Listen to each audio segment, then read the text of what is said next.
Lo cierto es que hay muchas carencias que debemos de corregir. La primera es una mayor implicación por parte de las autoridades sanitarias, tanto nacionales como autonómicas, y luego una mayor coordinación entre las diferentes sociedades científicas que constituyen ese comité científico en el que también tienen que estar integrados lógicamente los pacientes. Doctor Julio Ancochea Bermúdez, jefe de neumología del Hospital Universitario La Princesa de Madrid, acaba de terminar una videoconferencia sobre la enfermedad pulmonar obstructiva crónica, la EPOC, que en España tiene una prevalencia aproximada del 11,8% de la población. Doctor, ¿qué dibujo nos enseña el estudio EPISCAN-2 sobre esta prevalencia? El estudio EPISCAN-2 es realmente un estudio relevante, ¿no?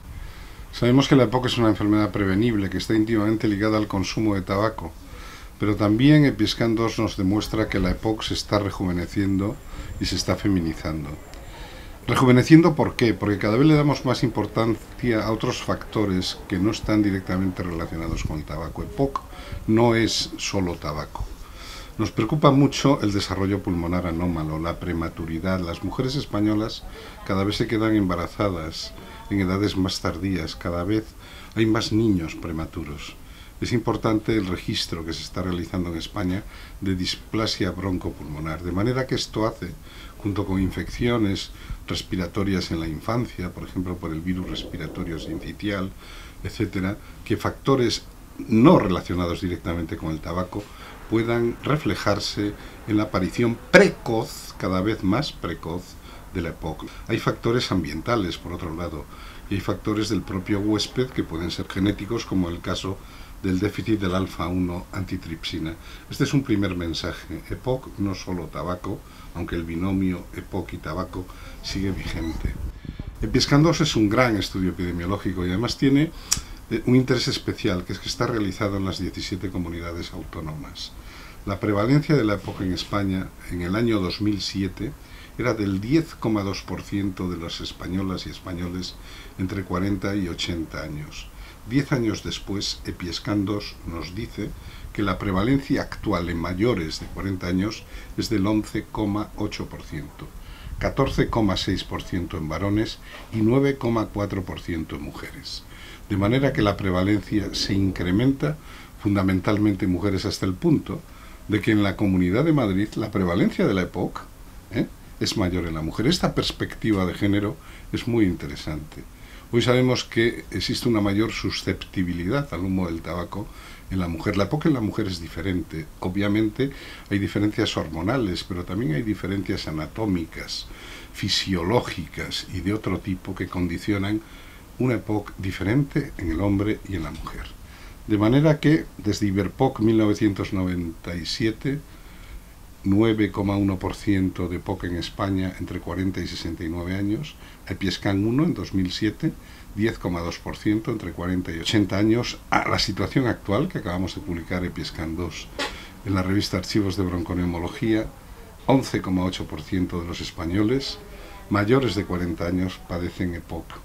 Es importante decir que hay diferencias regionales, no todas las comunidades autónomas tienen la misma prevalencia de la EPOC. Hay una alta variabilidad, en concreto 2,4 veces entre las comunidades autónomas. Por ejemplo, de todos los datos del panorama de las comunidades autónomas en España, hay un mínimo de 7,1% en Asturias y un máximo de 17,3% en Cataluña. De manera que no es homogénea. Y si analizásemos las diferencias entre el medio rural y urbano, también veríamos serias diferencias. De manera que hay otros factores, la contaminación ambiental, la industrialización, etcétera, etcétera, que también contribuyen e inciden en esta prevalencia de la EPOC. Doctor Ancochea, la mayor parte de los fumadores y exfumadores desconocen que padecen EPOC. Estamos hablando de infradiagnóstico. ¿Qué nos dice EPISCAN-2? Este es un reto, este es un tema que no tenemos resuelto y que nos preocupa especialmente. En 2007, EPISCAN-1 nos decía que en España el 73% de los pacientes con EPOC no estaba diagnosticado y que este infradiagnóstico era mayor en la mujer. Han pasado 10 años y no hemos mejorado. El infradiagnóstico actual es del 74% y llega al 80% de las mujeres. De manera que algo estamos haciendo mal. Hombre, en el País Vasco, por ejemplo, el infradiagnóstico es mayor en varones, pero es la excepción. En el resto de comunidades autónomas el infradiagnóstico es mayor en la mujer.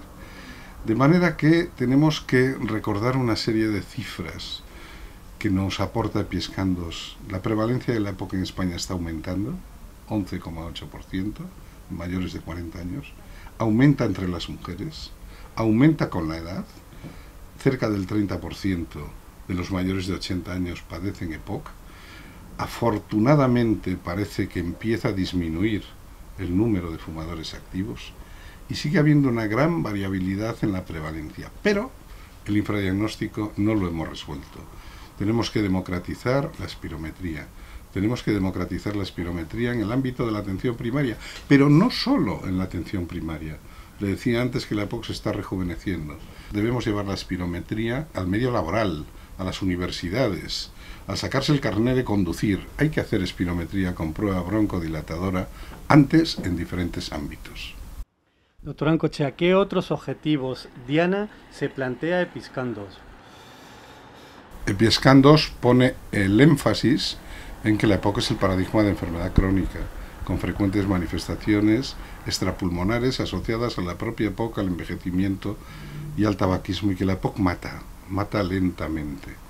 Hoy sabemos que la EPOC produce aproximadamente 29.000 muertes cada año, 17.000 en varones y más de 11.000 en mujeres. ¿Qué más sabemos de la EPOC?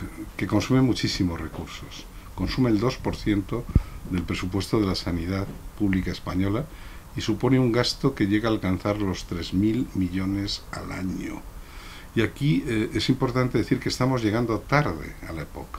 Llegamos tarde al diagnóstico, tenemos que llegar antes con esa espirometría con prueba broncodilatadora, pero también intervenimos tarde. De manera que hay EPOCs muy evolucionados que ingresan, reingresan. Hasta el punto de que tenemos el dato de que un 15% de los EPOC consumen el 85% de los recursos. ¿Qué más nos dice Epiescandos? Que tenemos que mejorar en muchas cosas, ¿no? Tenemos el mejor programa de trasplante pulmonar del mundo, pero sin embargo hemos sido incapaces de generalizar la espirometría de calidad en atención primaria y el infradiagnóstico sigue siendo ridículo.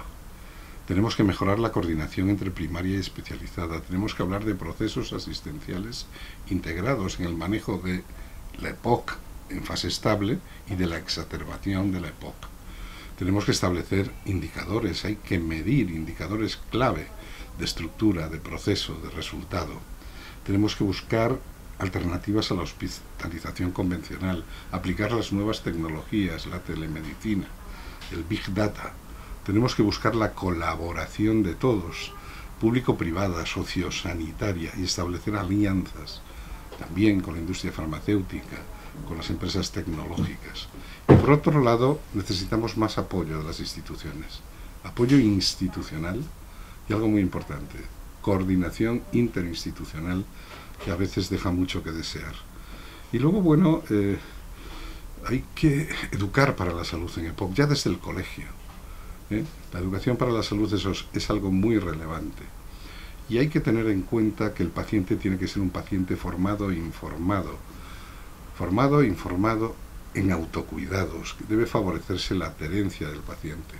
Y hay que destacar también la figura del cuidador, de ese cuidador primario que juega un papel esencial en las enfermedades crónicas. Por último, insistir en el papel de las asociaciones de pacientes y Federación de Asociaciones de Pacientes. Todo ello buscando la calidad asistencial. Por último, me gustaría comentar que la EPOC debe ser difundida en nuestra sociedad. Curiosamente, hay cerca de 3 millones de españoles que padecen EPOC, pero la EPOC sigue siendo una gran desconocida. Es una enfermedad hasta cierto punto estigmatizada, cuando la EPOC es una enfermedad que supone un impacto sanitario, económico y social extraordinario. Hemos empezado a escribir las siglas de EPOC con minúsculas para entender que es una enfermedad con mayúsculas y que el paciente EPOC es un paciente de primera. La EPOC es similar, sin duda, al coronavirus. Doctor Ancochea, es usted profesor de medicina de la Universidad Autónoma de Madrid y director de la cátedra Respira Vida junto con la UAM y la farmacéutica GSK. ¿Cuál es la situación de los pacientes de EPOC en relación a la pandemia de la COVID-19? Bueno, aquí tenemos distintos datos que merece la pena comentar. En general, los pacientes con EPOC se han cuidado más, han guardado con más meticulosidad las medidas preventivas, el aislamiento domiciliario, el uso de la mascarilla, la distancia social, conocedores además de su situación y de su debilidad en este tema. Incluso la adherencia, muy posiblemente, haya mejorado durante esta etapa de la pandemia por coronavirus. Pero lo que sí es cierto es que, si bien la EPOC no es uno de los principales factores de riesgo de los pacientes que ingresan en el hospital, hay otros más prevalentes, cuando un paciente con EPOC ingresa en el hospital, el pronóstico empeora y las posibilidades de que ese paciente presente complicaciones, incluso fatales, se incrementan. Esto lo hemos analizado en grandes series de datos con Sabana y, por ejemplo, hemos publicado recientemente un estudio con los doctores José Luis Izquierdo y Joan Soriano en una revista internacional que pone énfasis en este peor pronóstico del paciente EPOC cuando ingresa. De manera que el mensaje es insistir en eso, en que se cuide, se tiene que cuidar mucho, tiene que ser muy disciplinado con las medidas preventivas. En el fondo es un paciente más frágil, que debe tener en cuenta esta situación. ¿La Administración debe tener en cuenta esta fragilidad para el tema de las vacunas? Evidentemente, ¿no? La Administración establece, bueno, pues unas prioridades a la hora de vacunar, ¿no? Residencias de ancianos, personal que los atiende, personal sanitario, etcétera. Pero sin duda, los enfermos con patologías respiratorias crónicas y con otras patologías crónicas, sobre todo pacientes a partir de determinada edad, deben ser un grupo prioritario para la vacunación. Doctor Julio Ancochea Bermúdez, un referente informativo para EFESalud, por ti y para ti.